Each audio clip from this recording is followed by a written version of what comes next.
For most of us, these bizarre, otherworldly shapes are strangely beautiful. But the world's best aging researchers see something entirely different.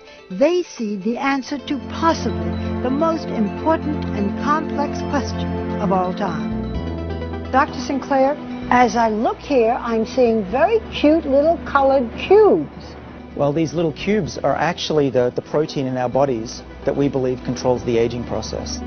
If he is right, Dr. David Sinclair has found one of the genetic keys that will reset our biological clocks. I think we've passed a turning point in our understanding of the aging process.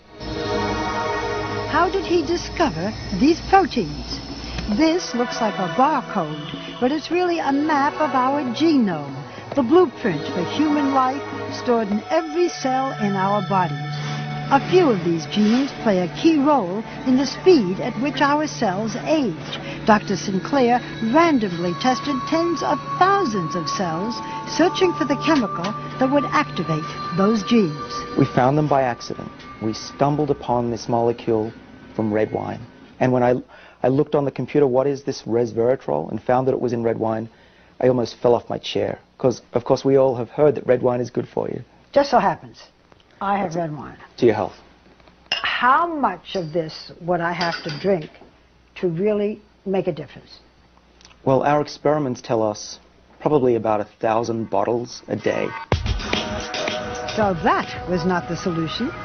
Dr. Sinclair then went back to the lab and found a way to make resveratrol 1,000 times more potent.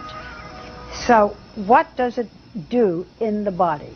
Well, what we have discovered is that resveratrol works on a gene which is called SIRT1, and this is a gene that controls the aging process.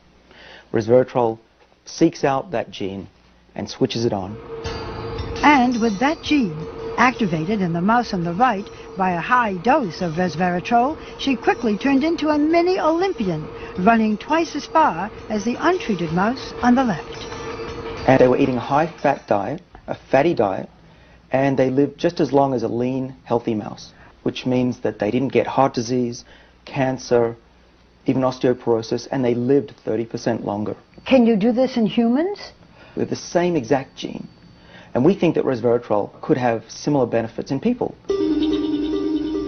Realizing the blockbuster potential for his new pill, Sinclair teamed up with biotech entrepreneur Chris Westphal, together raising more than $100 million for further research. And we think that we can increase healthy lifespan. So if you're in your 80s, you'll be behaving as if you were in your 50s.